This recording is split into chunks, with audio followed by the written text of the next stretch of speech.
혹시 이런 생각 해보신 적 있으세요? 내가 자식들한테 재산을 다 넘겨줬는데 왜 연락이 점점 줄어드는 걸까? 예전엔 명절마다 먼저 전화하던 애들이 이제는 내가 전화해야 겨우 받고 생일도 그냥 넘어가고 아프다고 해도 바쁘다는 말만 돌아오는 거 있죠. 그런데 반대로 재산을 꽉 쥐고 있는 부모님한테는 자식들이 달라진다는 거 알고 계세요? 오늘 이 영상에서는 실제로 있었던 이야기들, 우리 주변에서 실제로 벌어지는 일들을 가지고 솔직하게 얘기해 보려고 합니다. 이 영상 끝까지 보시면 앞으로 노후 재산을 어떻게 가지고 있어야 내 삶도 지키고 자식들한테도 대접받으면서 살 수 있는지 그 진짜 현실을 아시게 될 겁니다. 영상 후반부에는 실제로 써먹을 수 있는 아주 중요한 이야기도 드리니까 절대 끄지 마세요. 이건 듣고 나면 반드시 달라집니다. 이 채널에서는 늘 진심을 담아 여러분 곁에 있고 싶습니다. 영상이 도움이 되셨다면 구독과 좋아요, 그리고 알림 설정까지 해주시면 정말이지 이 채널을 꾸려가는데 큰 힘이 됩니다. 진심으로 감사드립니다. 오늘 제가 처음으로 꺼내고 싶은 이야기는 70이 넘으신 한 아버지 이야기입니다. 이분 성함은 밝힐 수 없으니까 그냥 김씨 어르신이라고 부를게요. 김씨 어르신은 평생 공장 일을 하면서 허리 한번 제대로 못 펴고 사셨어요. 그렇게 30년 넘게 일해서 모은 돈이 있었는데 아파트 한 채에 적금이 얼추 2억 원 정도 됐다고 하셨어요. 자식이 셋이었는데 큰아들이 사업한다고 자꾸 손을 벌리더랍니다. 처음엔 3천만 원, 그 다음엔 5천만 원, 그렇게 몇 번을 도와주다 보니까 어느 날 통장 잔액이 텅텅 비어 있더라는 거예요. 그래도 아들이 잘 되면 나중에 다 갚겠지. 자식 잘 되면 내가 잘 되는 거지. 그 마음으로 참으셨대요. 그런데 사업이 결국 망했어요. 아들은 죄송해요 한마디 하고 연락이 뚝 끊겼고 아파트까지 아들 빚 담보로 들어가 있어서 결국 집도 날렸다고 하시더라고요. 그 다음에 어떻게 됐을 것 같으세요? 요양원이에요. 다른 두 자식한테서도 딱히 선뜻 나서는 사람이 없으니까 결국 국가에서 운영하는 요양원에 들어가셨다고 해요. 거기서 어르신이 제일 많이 하시는 말씀이 뭔지 아세요? 내가 그 돈만 안 줬어도. 이 말이 귓가에 맴도신다고 하시더라고요. 이게 비단 남의 이야기가 아닙니다. 제가 이 채널 운영하면서 댓글로 혹은 메일로 받은 사연만 해도 이런 경우가 한둘이 아니에요. 자식한테 재산 다 넘겨줬더니 쓸모없는 사람 취급받는다. 내 집이 내 집 같지 않다. 자식 며느리한테 눈치 보면서 산다. 이런 이야기들이 정말 너무 많아요. 근데 이상하죠? 분명히 사랑하는 자식인데 왜 재산이 없어지면 달라지는 걸까요? 여기서 한 가지 중요한 걸 짚고 가야 해요. 이건 자식이 나쁜 사람이라서가 아닙니다. 물론 나쁜 사람도 있지만 대부분은 그냥 인간의 본성이 그렇게 작동하는 거예요. 심리학에서는 이걸 가치 인식이라고 해요. 쉽게 말해서 사람은 자기가 뭔가를 얻을 수 있는 대상한테 자연스럽게 더 잘하게 되어 있다는 거예요. 이게 꼭 계산적인 게 아니에요. 무의식 중에 그렇게 되는 거거든요. 자식이라도 마찬가지예요. 심지어 아주 착하고 효도하는 자식도 부모님한테 더 이상 기대할 게 없다고 느끼면 방문 횟수가 줄고 연락이 줄고 나중에는 자기 삶에 바빠지는 거예요. 이건 냉정한 현실이에요. 불편하더라도 알고 있어야 내 노후를 제대로 설계할 수 있어요. 반대로 생각해 볼게요. 재산을 쥐고 있는 부모한테는 어떻게 될까요? 제가 아는 한 어머니 이야기를 해드릴게요. 이분은 68살이신데 자식이 셋이에요. 근데 이 어머니는 재산 이야기를 절대 자식들한테 안 하신다고 해요.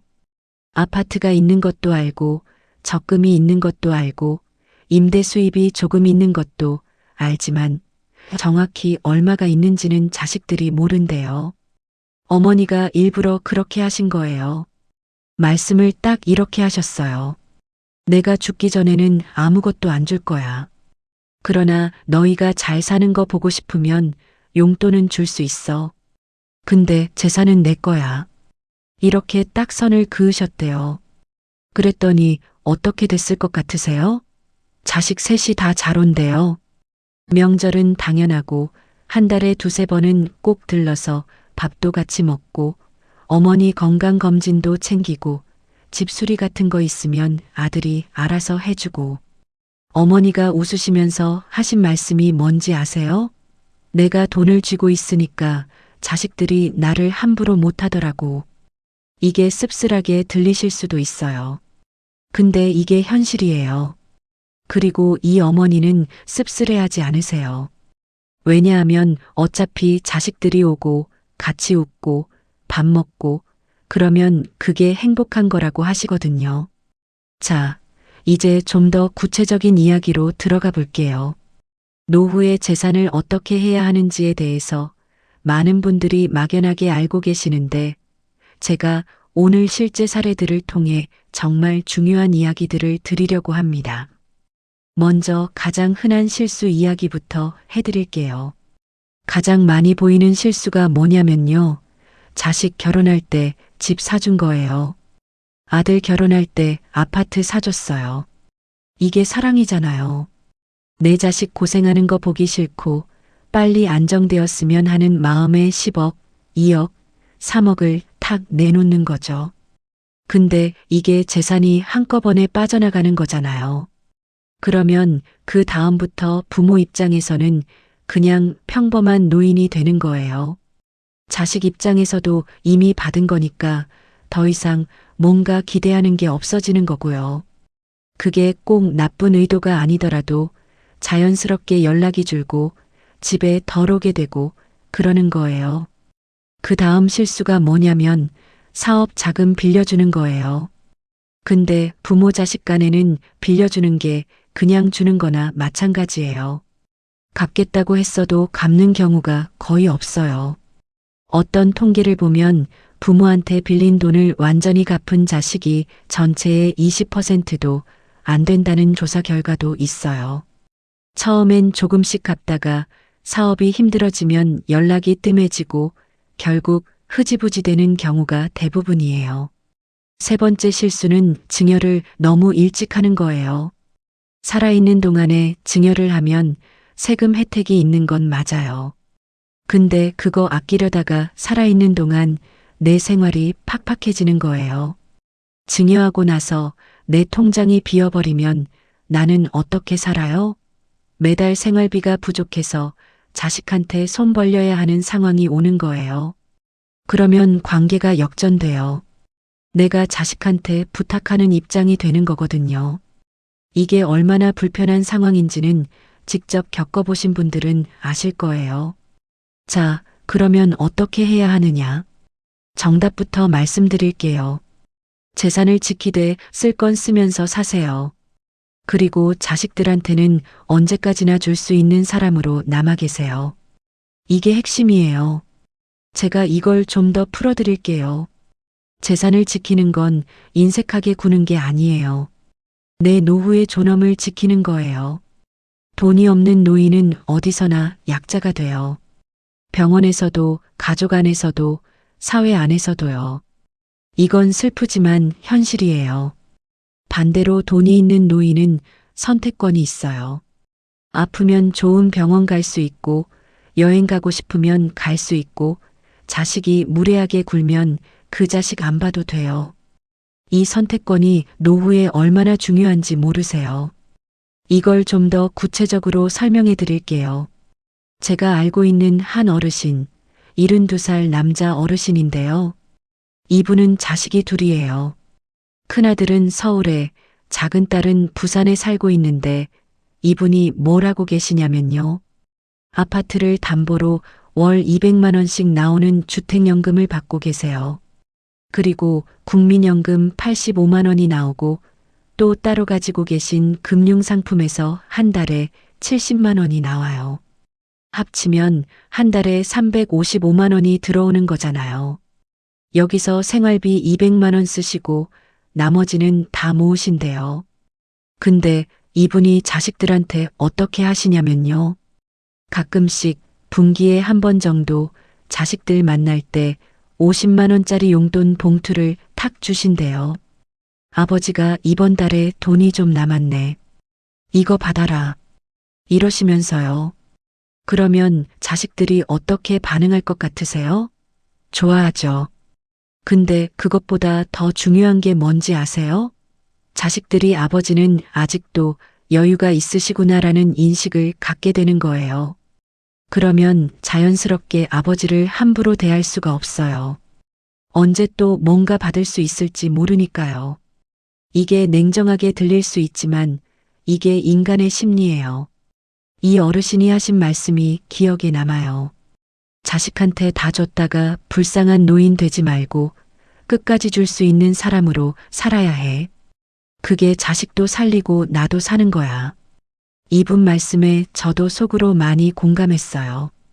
자, 이제 좀 더 실질적인 이야기를 해드릴게요. 노후의 재산을 지키면서도 자식과의 관계를 좋게 유지하는 방법이 있어요. 첫 번째로 절대 한꺼번에 큰 돈을 주지 마세요. 이건 정말 중요해요. 1억을 한 번에 주는 것보다 1년에 200만 원씩 50년 주는 게 관계 유지에 훨씬 효과적이에요. 극단적인 예이긴 하지만 이 원리가 맞아요. 작은 돈이라도 꾸준히 주는 게 자식과의 유대를 계속 유지시켜줘요. 한꺼번에 큰 돈을 탁 주면 그 순간은 감사해야지만 그 다음부터는 기대가 없어지거든요. 두 번째로 내 재산이 정확히 얼마인지 자식들이 다 알게 하지 마세요. 이게 의외로 중요해요. 다 알게 되면 자식들이 계산기를 두드리기 시작해요. 내 몫이 얼마일까? 내 형제는 얼마를 받을까? 이런 계산을요.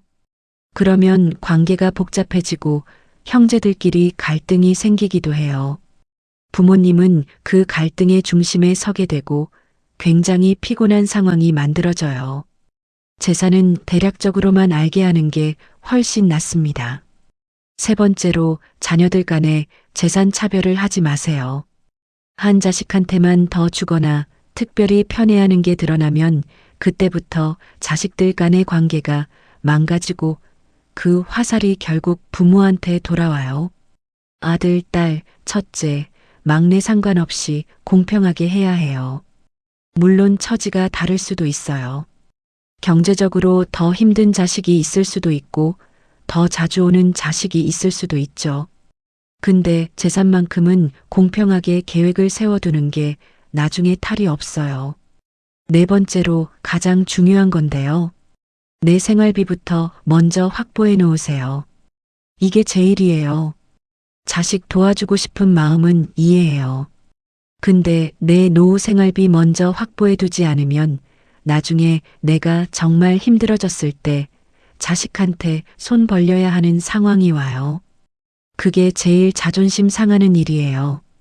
월 200만 원이 됐든 300만 원이 됐든 나 혼자서도 충분히 살 수 있는 현금 흐름을 먼저 만들어 놓으세요. 이 대목에서 주택연금 이야기를 안 할 수가 없어요. 주택연금은 집을 담보로 맡기고 죽을 때까지 매달 돈을 받는 제도인데요. 예를 들어 5억짜리 아파트를 가지고 계신 70세 어르신이 주택연금에 가입하면 매달 한 150만 원에서 200만 원 정도를 받으실 수 있어요. 본인과 배우자가 돌아가실 때까지 계속 나오고요. 집에서 계속 사실 수 있어요. 이게 참 좋은 제도인데 아직도 모르시거나 꺼리시는 분들이 많더라고요. 자식한테 집을 물려줘야 한다는 생각 때문에요. 근데 냉정하게 생각해 보세요. 자식한테 집 물려주는 게 맞아요? 아니면 내가 죽을 때까지 편안하게 사는 게 맞아요? 이 선택은 어르신 본인이 하셔야 해요. 이제 조금 더 솔직한 이야기를 해드릴게요. 재산을 쥐고 있으면 자식이 왕처럼 모신다고 제목에도 나와 있잖아요. 이게 다 사실은 아니에요. 자식이 좋은 사람이면 재산 있든 없든 잘해요. 근데 현실적으로 재산이 있을 때 자식이 더 신경 쓰는 경우가 많은 것도 사실이에요. 그리고 그게 꼭 나쁜 게 아니에요. 자식도 사람이고 현실적인 계산이 있는 거예요. 그걸 비난하는 게 아니에요. 그걸 알고 있으면 내가 어떻게 행동해야 하는지 전략이 생기는 거잖아요. 제가 한 어르신한테 들은 이야기인데요. 이분은 65살 여자 어르신이에요. 남편이 일찍 돌아가셨고 혼자 사세요. 자식이 아들 하나, 딸 하나인데 처음에 남편 돌아가시고 나서 얼마 동안은 자식들이 자주 왔대요. 근데 좀 지나니까 뜸해지고 딸이 바빠서 아들이 일이 많아서 이런 핑계들이 쌓이더래요. 그때 이 어르신이 뭘 하셨냐면요. 딸한테 전화를 하셨어요. 엄마가 이번에 적금이 하나 만기가 됐는데 거기서 좀 써야 할 것 같아. 근데 나 혼자서는 뭘 어떻게 해야 할지 모르겠어. 너 와서 같이 은행 좀 가줄 수 있어? 이러셨대요. 딸이 왔어요. 은행 같이 가고 밥 먹고 이야기하면서 반나절을 같이 보냈는데 딸이 집에 가면서 뭐라고 했는지 아세요? 엄마, 나 앞으로 자주 올게. 연락도 더 자주 할게. 이러더래요. 이 어르신 말씀이 돈 이야기 한마디 했더니 딸이 살아났어라고 하시더라고요. 웃으시면서 말씀하셨는데 그 웃음 안에 좀 씁쓸함도 있었어요. 근데 이분은 그 씁쓸함보다 딸을 자주 볼 수 있다는 기쁨이 더 크다고 하셨어요. 이게 냉정한 세상 이치예요. 이 이치를 모르고 순진하게 다 퍼줬다가 나중에 상처받는 것보다 이걸 알고 영리하게 관계를 유지하는 게 훨씬 나아요. 그리고 이게 자식을 속이는 게 아니에요. 자식도 오면서 엄마 만나서 기쁘고 같이 밥 먹어서 좋고 그러는 거잖아요. 다 같이 좋은 거예요. 이 대목에서 제가 통계를 하나 말씀드릴게요. 국내 한 연구기관에서 발표한 자료를 보면 노후에 재정적으로 자립하고 있는 부모를 둔 자녀들이 그렇지 않은 부모를 둔 자녀들에 비해 부모와의 관계 만족도가 약 32%더 높게 나타났다고 해요. 이게 무슨 말이냐면 부모가 자식한테 경제적으로 의존하지 않을 때 오히려 관계가 더 건강하다는 거예요. 자식 입장에서도 부모가 스스로 잘 사시는 거 보면 마음이 편하고 오히려 더 자주 찾게 된다는 거거든요. 이제 좀 더 실전적인 이야기를 해드릴게요. 많은 분들이 노후에 재산 관리하면서 가장 많이 하시는 고민이 뭐냐면요. 자식한테 증여를 해야 하나 말아야 하나, 언제 해야 하나, 이거예요. 증여는 살아있을 때 재산을 넘겨주는 건데 세금 혜택이 있는 게 사실이에요. 10년에 한 번씩 자녀한테 5천만 원까지는 세금 없이 줄 수 있고 손자, 손녀한테는 2천만 원까지 줄 수 있어요. 이걸 활용하는 분들이 많은데요. 근데 여기서 중요한 게 있어요. 증여는 돌이킬 수가 없어요. 한 번 줬으면 끝이에요. 그래서 증여를 할 때는 반드시 내 생활비가 충분히 확보되어 있는 상태에서 해야 해요. 내가 월 250만 원이 있어야 편하게 살 수 있는데 증여하고 나서 월 소득이 200만 원도 안 된다면 그건 너무 위험한 거예요. 증여는 넉넉할 때 해야지 쪼들리면서까지 할 건 아니에요. 그리고 증여를 해도 한꺼번에 다 하지 마시고 분산해서 천천히 하세요. 그렇게 하면 자식들도 계속 기대를 가지고 관계를 유지하게 되고 어르신 입장에서도 통제권을 계속 가지고 갈 수 있어요. 상속 이야기도 해드릴게요. 많은 분들이 죽고 나서 재산이 어떻게 분배되는지 미리 정해놓지 않으시는 경우가 많아요. 이게 나중에 자식들 간의 분쟁으로 이어지는 경우가 정말 많아요. 부모님 돌아가신 후에 재산 때문에 형제들이 법정 싸움하는 경우 뉴스에서도 보시잖아요. 이게 특별한 집 이야기가 아니에요. 생각보다 정말 많이 일어나요. 그리고 그게 법적으로 해결되더라도 형제 관계는 돌이킬 수 없이 망가지는 경우가 많아요. 그래서 미리 유언장을 써두시거나 아니면 자식들을 한자리에 앉혀놓고 이야기를 해두시는 게 좋아요. 물론 이게 쉬운 일이 아니에요. 재산 이야기를 자식들 앞에서 꺼내는 게 불편하신 분들도 많고 자식들 간에 갈등이 생길까봐 걱정되시는 분들도 있죠. 근데 살아있을 때 미리 정리해 두는 게 돌아가신 뒤에 자식들이 알아서 싸우는 것보다 훨씬 낫습니다. 유언장을 쓸 때는 공증을 받아두시는 게 좋아요. 공증 없는 자필 유언장도 법적 효력이 있긴 한데 나중에 시비가 붙을 수 있어서 공증을 받아두면 훨씬 깔끔하게 처리돼요. 비용도 그렇게 비싸지 않아요. 전국 공증 사무소에 가시면 되고 법원 홈페이지에서도 안내받으실 수 있어요. 자, 이제 이야기를 좀 다른 방향으로 넓혀볼게요. 재산 이야기만 하다 보면 돈이 전부냐는 생각도 드실 거예요. 맞아요. 돈이 전부는 아니에요. 근데 돈이 있으면 선택지가 생겨요. 그 선택지가 노후의 질을 엄청나게 바꿔놓아요. 한 가지 예를 들어볼게요. 허리가 아프신 어르신이 계세요. 재산이 없으신 분은 선택지가 뭔지 아세요? 자식한테 데려가 달라고 부탁하거나 아니면 참거나 둘 중 하나예요. 근데 재산이 있는 어르신은요? 본인이 택시 불러서 좋은 정형외과 가시면 되고 필요하면 물리치료도 받고 건강 관련 프로그램도 들으실 수 있어요. 이 차이가 어마어마한 거예요. 몸이 아플 때 자식한테 의존해야 하는 상황이 되면 그게 아무리 사랑하는 사이라도 관계가 불편해져요. 자식 입장에서도 부담이고 부모 입장에서도 미안하고요. 건강 관리에도 돈이 필요하다는 걸 많은 분들이 간과하세요. 예방 검진, 좋은 영양제, 규칙적인 운동, 이런 것들이 다 돈이에요. 물론 무조건 비싼 게 좋다는 게 아니에요. 근데 기본적인 건강 관리에 쓸 수 있는 여유 자금이 있어야 한다는 거예요. 이 돈을 아끼려다가 나중에 병원비로 몇 배를 쓰게 되는 경우도 많아요. 이 대목에서 제가 좀 여러분한테 솔직하게 드리고 싶은 말이 있어요. 많은 어르신들이 자신한테는 돈을 쓰지 않으세요. 자식한테는 쓰고 손자 손녀한테는 쓰는데 정작 본인한테는 아껴요. 좋은 옷도 사지 않고 맛있는 것도 잘 안 드시고 여행도 안 가시고요. 나야 이제 뭘 즐기겠어라고 하시면서요. 이게 습관처럼 굳어진 분들이 많아요. 근데 저는 이게 잘못됐다고 생각해요. 내가 즐기고, 내가 잘 먹고, 내가 행복하게 사는 것, 이게 죄가 아니에요. 오히려 어르신이 행복하게 사시는 모습을 자식들이 볼 때 자식들도 마음이 편해요.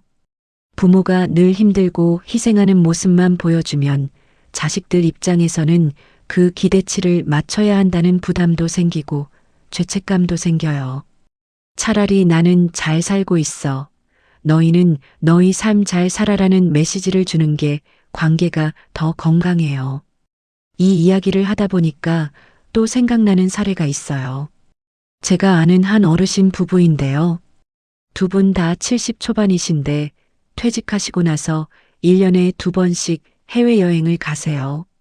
동남아 가기도 하고 일본 가기도 하고 올해는 유럽도 다녀오셨다고 하더라고요. 그걸 자식들이 어떻게 받아들이는지 아세요?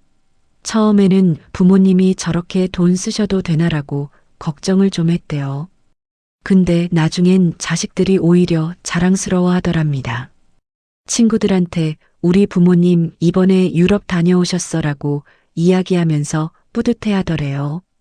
그리고 이 어르신 부부를 보면서 자식들도 나중에 자기 노후를 어떻게 살아야 할지 배운다고 하시더라고요. 이렇게 내 삶을 살면서 자식들한테 보여주는 게 자식한테 용돈 주는 것보다 더 값진 교육이 될 수도 있어요. 부모님은 당신들 삶을 즐기면서 사는구나.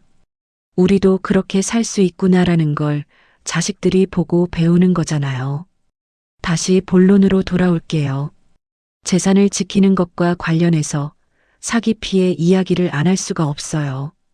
어르신들을 대상으로 한 금융 사기가 얼마나 많은지 아세요?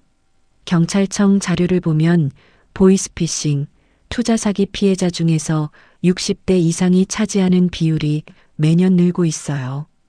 이게 어르신들이 어리석어서가 아니에요. 오히려 어르신들이 순수하고 신뢰가 높아서 당하는 거예요. 사기꾼들이 그 점을 악용하는 거고요.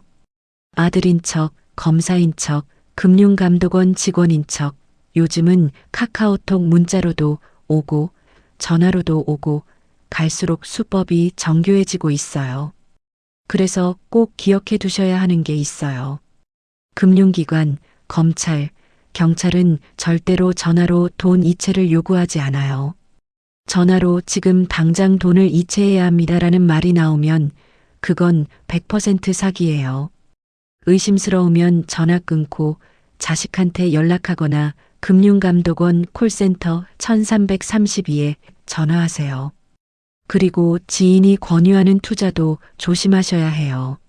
노인복지관, 경로당 같은 데서 알게 된 분이 이거 하면 한 달에 몇 % 수익이 난다고 하면 절대로 혼자 결정하지 마시고 꼭 자식이나 가까운 사람과 상의하세요. 노후에 모아둔 재산을 사기 하나로 다 날리는 경우가 정말 많아요. 이건 제 이야기가 아니라 통계로 나오는 현실이에요. 이제 상속세 이야기를 좀 해드릴게요. 우리나라 상속세는 과세표준에 따라 세율이 달라지는데 재산이 많을수록 세율이 높아져요. 5억 이하면 20%, 5억에서 10억은 30%, 10억에서 30억은 40%, 30억 초과는 50%예요. 이게 꽤 높은 세율이죠. 그래서 미리 전략을 세워두는 게 중요한데요. 가장 기본적인 방법이 앞에서 말씀드린 사전 증여예요.